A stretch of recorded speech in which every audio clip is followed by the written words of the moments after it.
Pakistan television Karachi मरकज से जुलाई 1983 में stage show silver jubilee telecast किया गया। इस शो के मेज़बान अनवर मकसूद थे और यह शोएब मंसूर की पेशकश था। S.U. सिद्दीकी एक साहब हैं, 30 साल हंसाते रहे, अब भी जब आ जाते हैं बेतहाशा हंसाते हैं। तशरीफ़ लाते हैं S.U. सिद्दीकी, आप बिनाका के मेहमान हैं।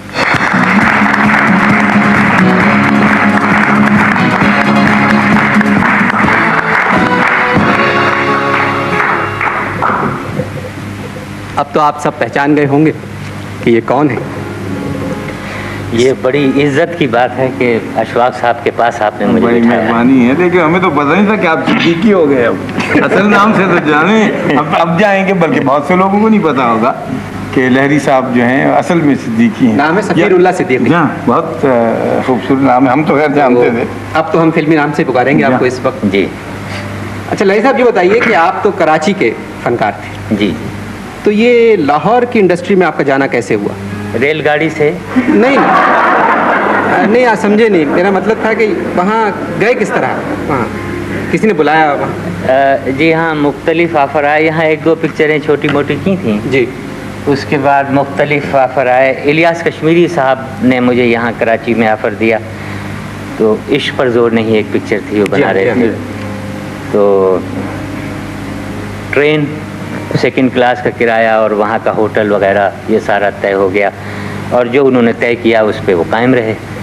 उसके बाद ये मैंने पूछा कि वहाँ स्टेशन पे जब मैं आऊँगा तो मुझे लेने कौन आएगा?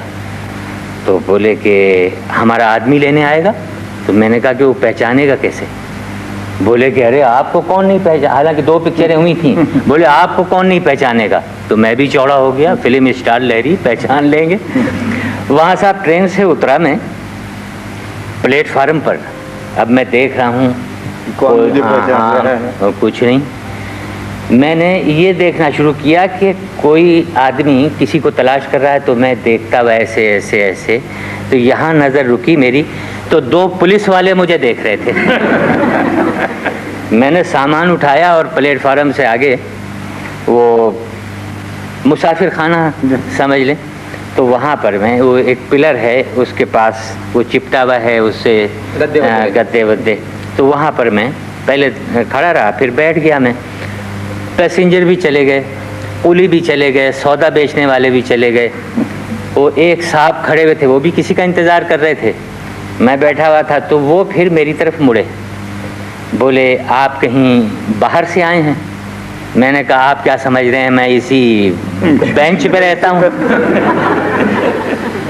तो मैंने कहा इलियास कश्मीरी साहब ने आपको भेजा? बोले जी जी जी। ताकि अब होटल चले? बोले नहीं, पहले सिनेमा पे जाएंगे, इलियास कश्मीरी साहब से मिलना है और उनसे बातचीत कर लीजिए। वहाँ पहुँचे साहब, इलियास भाई बोले ठीक है, सब खैरियत, कोई तकलीफ़ तो नहीं हुई? मैंने कहा नहीं जी। मैं कहा कि मैं नहाना चाहता हूँ। बोले कि क्या बहुत जल्दी? मैंने कहा हाँ, उलझन हो रही है, इतना लंबा सफ़र किया, मैं नहाना चाहता हूँ। तो उन्होंने नौकर को बुलाया, नौकर को अठन्नी दी, बोले कि जा हमाम पे इन्हें नहला के लिया। तो ऐसा लगा जैसे कि ये मुर्दा नहलाता है और मैं मुर्दा हूँ। तो 8 आने जब दिए तो उसने कहा कि जी अब तो रुपया लगता है। तो बोले कि साबुन अपना लेके जा। इस तरह साहब लाहौर पहुंचे। हाँ। अच्छा, ये आपने 25 साल वहाँ जी रहे, मतलब बाजी फिल्में तो हीरो और हीरोइन के बजाय आपकी वजह से मशहूर है। जैसे आपकी बिल्कुल, हम तो अक्सर फिल्में में लहरी साहब को ऐसे देखने के लिए गया कि भाई कमाल अदाकारी, बल्कि आखिरी फिल्म जो है बीवी हो तो ऐसी शायद, वो भी कमाल की अदाकारी है। अच्छा फिर ये बताइए, ये फिल्मों पे मुसीबत क्यों पड़ी? सेंसर क्यों सख्त हो गया इनके साथ? सेंसर तो ख़ास सख्त नहीं था, मगर ये कि ये 7-8 साल पहले हम लोग फिल्म बनाते बनाते ज़रा ट्रैक से उतर गए थे जी। एक फिल्म हमने बनाई ख़तरनाक। जी हाँ, देखिए सेंसर की आंख खुली थोड़ी। उसके बाद फिर हमने बनाई खानज़ादा जी, सेंसर चौंका। उसके बाद शरीफ ज़ादा जी। उसके बाद एक और ज़्यादा है जो ज़रा ज़्यादा है।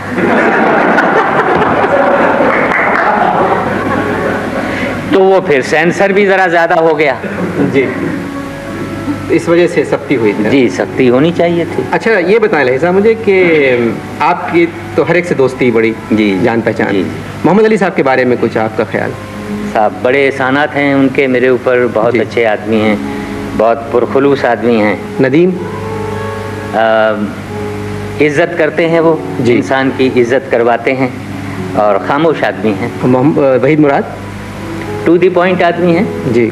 और पढ़े लिखे आदमी, शरीफ आदमी हैं। अच्छा कुछ इंडस्ट्री के बारे में बताएं मुझे आप।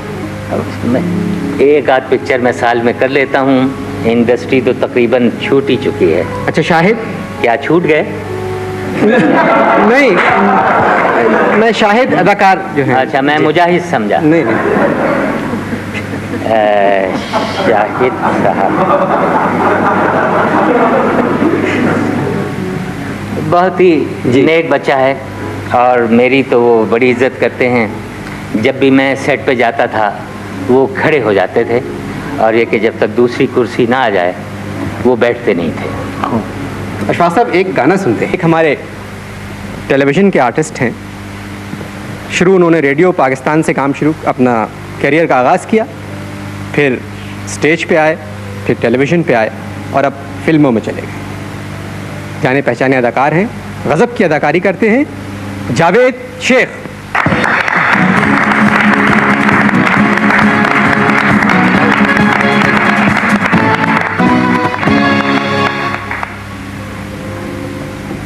पच्चीस ड्रामों में काम कर चुके हैं, 6 सीरीज़ कर चुके हैं। जावेद आप टेलीविज़न पे इतने पॉपुलर थे, तो ये एकदम फिल्म में जाने की क्या सूझी आपको? फिल्म में अनवर साहब, महंगाई बड़ी हो गई थी, प्रॉब्लम था ज़िंदगी गुजारने का, इस वजह से फिल्म में चला गया।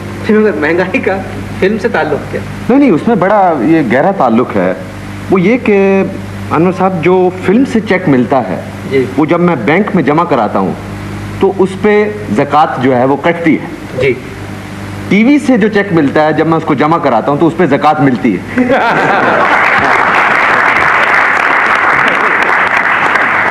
अच्छा जावेद, ये अनकही आपकी सीरीज़ थी लास्ट, जी। तो इसमें आपको मालूम था कि आपकी शादी शहनाज शेख से होगी आखिर में? ये तो मुझे अब भी नहीं मालूम।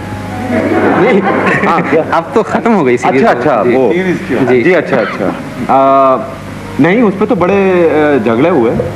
अच्छा हाँ, बड़ी शर्तें लग गई थी उसके ऊपर कि भाई शकील के साथ शादी होगी या आपके नहीं, कुछ लोग थे वो जो शकील को पसंद करते थे वो चाह रहे थे शकील से शादी हो, जो लोग मुझे पसंद करते थे वो कह रहे जावेद से शादी हो। तो वो खतूत वगैरह तो दोनों को पसंद नहीं करते थे जावेद, हैं? तो दोनों को पसंद नहीं। नहीं, तो वो कह रहे थे बैरों से शादी हो। आपने देखी थी अशफाक साहब ये सीरीज़ अनकही? देखिए, बहुत जावेद तो मेरे बहुत पेट आर्टिस्ट में से हैं, जो हमारे यंग अच्छा काम करने वाले। मैं बल्कि फ़ख्रिया कहा करता हूँ और बिल्कुल बसलामती होश व हवास कहता हूँ कि हमारे टेलीविज़न के जो अदाकार हैं, लड़के लड़कियाँ, ये इनको आप बड़े सेफली दुनिया के किसी भी एक्टर के मुकाबले में रख सकते हैं, बशर्ते कि आप शर्मिंदा ना हो और ये ना कहें कि देखिए अशफाक साहब कैसी बात करके वही अल्लाह वलायत वालों के मुकाबले में तो नहीं रख सकते ना। टेलीविज़न पुराने गानों की खूबसूरती अपनी जगह पे। जी, ये तो आपने नई तरह नौ निकाली है, बहुत खूबसूरत दोनों ही गाने जिन पुराने। कोशिश यही करेंगे कि इस प्रोग्राम में हम उन तमाम गानों को रिवाइव करें। बहुत ही अच्छा। अच्छा लही साहब, पिछले दिनों आपकी आंख का ऑपरेशन हुआ था, जी। तो इसके बारे में आपने मुझे कुछ बताया था। जी हाँ, वो आँख का ऑपरेशन हुआ, बहुत सी बातें हैं। बहरहाल हॉस्पिटल में मैं लेटा हुआ था, बेड के ऊपर ऑपरेशन हो चुका था, इधर पट्टी बंधी हुई थी और इस आँख से मुझे सही नहीं दिख रहा था जी। तो मैं लेटा हुआ था तो कंबल मैंने हटाया, मैं जाना चाहता था कहीं, नीचे उतरा तो पलंग के नीचे मैं अपनी चप्पल ढूंढ रहा था, तो उधर से एक साहब आए पलंग के उस तरफ खड़े हुए, तो वो आके, उन्होंने भी ऑपरेशन कराना था आँख का, उन्हें भी कम दिखता था, तो वो आके मेरे कंबल से बातें करने लगे और खैरियत वैरियत पूछी तो मैंने नीचे से गर्दन निकाली और अपनी चिन जो थी वो मसहरी की पट्टी पे रखी, तो मैंने उन्हें खैरियत बताई। बोले क्या बात है, बहुत दुबले हो गए हैं। हालांकि वो खुद बेचारे टेढ़े हो चुके थे। यानी मेरा जी चाह रहा था कि मैं इनका पुरसा दे दूं अभी। इतने कमज़ोर, खांसते थे तो जैसा ऐसे लगता था स्प्रिंग लगे हुए हैं। तो क्या बात है, बहुत दुबले हो गए। मैं कहा बस ऐसी ही। बोले नहीं नहीं, कोई वजह तो होगी। मैंने कहा नहीं जी, कोई ख़ास वजह नहीं है। बोले फिर भी ये बहुत ही दुबले हो गए। मैं कहा आज बनियान नहीं पहना है।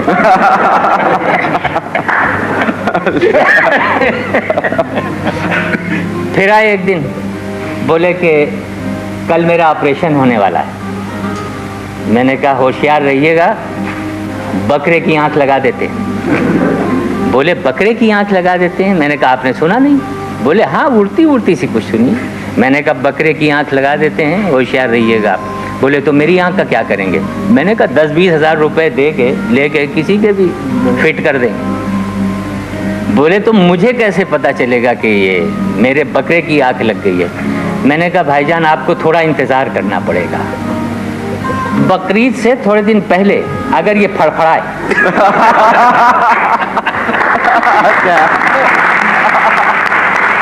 समझने लग गई।